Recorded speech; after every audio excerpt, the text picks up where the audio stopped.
আয়াতুল কুরসি সম্পর্কে জানতে চাই, এটি কখন পাঠ করা উত্তম এবং নিয়মিত পাঠদানে আমরা আল্লাহর নিকট হতে কি পাবো? আয়াতুল কুরসি কোরআনের সবচেয়ে ফজিলতপূর্ণ সূরা বা ফজিলতপূর্ণ আয়াতগুলোর একটি অন্যতম। আল্লাহ তাআলার আলোচনা পুরো আয়াতে রয়েছে, এটাই আয়াতের মর্যাদা এবং শ্রেষ্ঠত্বের সবচেয়ে বড় কারণ। পাশাপাশি আয়াতুল কুরসি এমন আয়াত, দিন এবং রাত 24 ঘন্টার ভিতরে সবচেয়ে বেশি সংখ্যকবার যে আয়াত পাঠের নির্দেশ আমাদেরকে দেওয়া হয়েছে।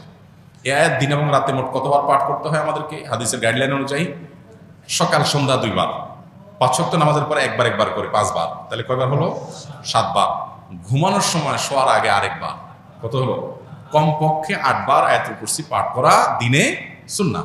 অন্য খুব কম দোয়া আছে যে দোয়া দিনে কমপক্ষে 8 বার পাঠ করতে হয়। আয়াতুল কুরসি এমন একটি গুরুত্বপূর্ণ আয়াত যে বারবার নবী সাল্লাল্লাহু আলাইহি ওয়াসাল্লাম আমাদেরকে পাঠ করতে বলেছেন। এর মাধ্যমে সহিহ বুখারীর হাদিস অনুযায়ী বোঝা যায় যে রাতে কেউ পাঠ করলে চোর থেকে, শয়তান থেকে আল্লাহ তাকে সেফ রাখবেন এবং হেফাজতে রাখবেন। এবং কেউ যদি নামাজের পরে পড়ে, পরবর্তী নামাজের আগে তার মৃত্যু হলে আল্লাহ তাআলা তাকে জান্নাত নসিব করবেন। কোনো ব্যক্তি এশার ফরজ নামাজের জামাতে অংশ নিল 4র্থ রাকাতে, তাহলে বাকি 3 রাকাত নামাজ কিভাবে আদায় করবে?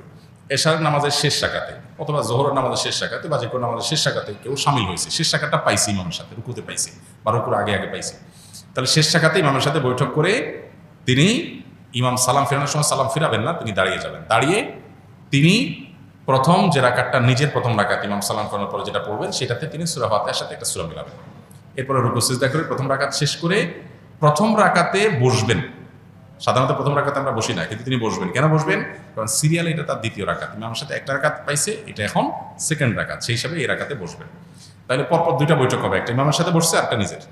এরপরে আবার দাঁড়াবেন, দাঁড়িয়ে সূরা ফাতিহার সাথে সূরা মিলাবেন, কারণ তার প্রথম 2 রাকাত মিস হয়েছে ইমামের সাথে, যেগুলো সূরা মিলানো ছিল সেগুলো এখন তিনি আদায় করবেন। সো এখানেও সূরা ফাতিহার সাথে সূরা মিলাবেন এবং এই রাকাতে তিনি আর বসবেন না, কারণ সিরিয়াল এটা তার কত নম্বর রাকাত? 3 নম্বর রাকাত। দাঁড়িয়ে যাবেন, দাঁড়িয়ে সূরা ফাতিহা পড়বেন, এর সাথে আর সূরা মিলাবেন না, শেষ রাকাত 3 নম্বর রাকাত তার। এবং এরপরে তিনি এই রাকাতের শেষে বসবেন, কারণ এটা তার 4র্থ রাকাত, ইমামের সাথে একটা পাইছে, নিজের 3টা। এরপর সালাম ফিরিয়ে ফেলবেন, যথাযথভাবে তার নামাজ হয়ে যাবে ইনশাআল্লাহ।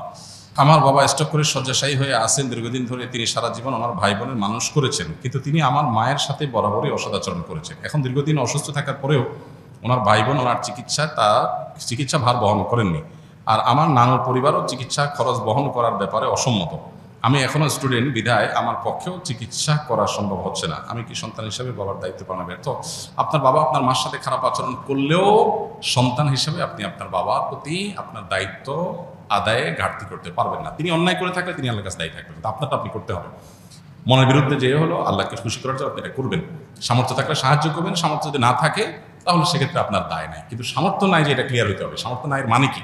আপনি খুব ভালোভাবে চলেন, তাকে মিনিমামটা আপনি হেল্প করছেন না, সেটা হলে আপনি গুনাহগার হবেন। আর যদি আপনার আসলেই কোনো সামর্থ্য না থাকে তাহলে আল্লাহর কাছে দায় নাই।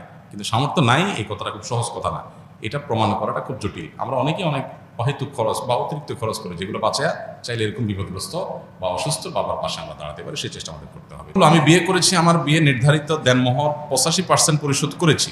আমার শ্বশুরের পক্ষ হতে মোটরসাইকেল দিতে চায়, আমি নেব না বলেছি, কিন্তু তারা বারবার মোটরসাইকেল দিতে চায়। আমার পরিবারেও সেটা গ্রহণ করতে চায়।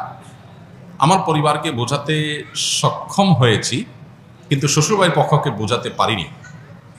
এ মাসে মোটরসাইকেল কিনে দিতে চায়, এটা গ্রহণ করা ঠিক হবে কিনা? আপনি যখন নিতে চাচ্ছেন না, ওনারা জোরাজোরি করছেন, মোটরসাইকেল আপনি আমাকে দিতে পারেন, তাহলে মাসআলাগতভাবে শ্বশুরও বিপদে পড়বে না, আপনিও বিপদে পড়বেন না। কারণ আমি তার মেয়ে বিয়ে করি নাই, সো আমি নিলে সেটা যৌতুক হবে না, আর আপনার শ্বশুরের দেওয়ার শখটা পূরণ হয়ে যাবে। এটা সবচেয়ে সহজ সমাধান।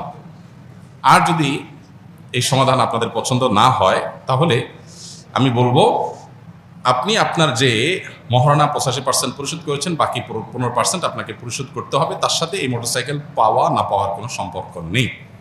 শ্বশুরকে বোঝাতে হবে বিষয়টা, আপনি কেন নিতে চাচ্ছেন না, এই জিনিসটা তাকে বোঝাতে হবে। তাকে বলতে হবে যে আপনি আপনার মেয়েকে বা জামাই হিসাবে ছেলের মতো আমাকে আপনি স্নেহ করে কোনো কিছু দিতে চান, সেটা ইসলাম নিষেধ করে না। হাদিয়া দেওয়া মোটা দাগে নিষেধ না, কিন্তু বিবাহের আগে পরে ছেলে পক্ষকে এই জাতীয় জিনিসপত্র দেওয়াটা সামাজিক কালচার সংস্কৃতির অংশ হয়েছে।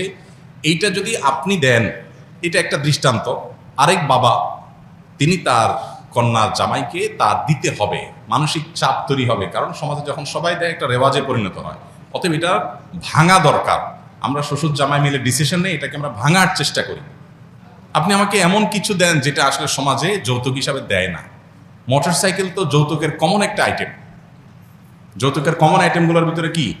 মোটরসাইকেল, ফ্রিজ, টিভি, সোফা, তারপরে এই জাতীয় আরো যেসব বিষয়গুলো আছে এগুলো হলো যৌতুকের একেবারে কমন আইটেম। আপনি ডাইরেক্ট যৌতুকের আইকনিক আইটেম দিলে যৌতুকটা সমাজে আরো প্রতিষ্ঠিত হবে। আপনি যদি আপনার শ্বশুরকে জিনিসটা ভালো করে বোঝাইতে পারেন তাহলে আমার মনে হয় না অসুবিধা হবে। তারপর যদি না বুঝাইতে পারেন তাহলে শ্বশুরকে আপনি বলেন যে ঠিক আছে, আপনিও খুশি থাকেন, আমিও খুশি থাকি, চলেন সাইকেলটা কোনো হুজুরে দিয়ে দিন। সেটা তো দিবে না, জামাইকেই দিবি।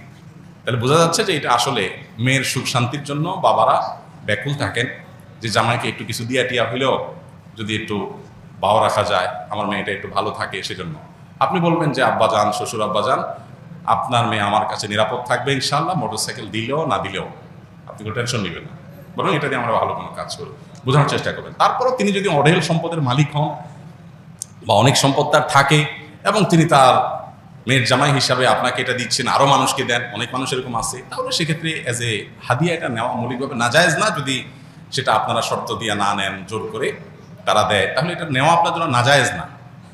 কিন্তু আপনি এই কালচারটা দূর করার চেষ্টা করলে আপনি আল্লাহর কাছে সওয়াব পাবেন, যাতে করে অন্য বাবাদের কাছে এটা একটা দৃষ্টান্ত হয়ে না যায়, তাদের উপরে যেন প্রেশার তৈরি না হয়। যখন সমাজে কয়েকজন দিবে, আশপাশে অন্য মেয়ের বাবাদেরও দিতে হবে, একটা চাপ তৈরি হয়। এই জন্য এই কালচারটা আমাদের দূর করা দরকার।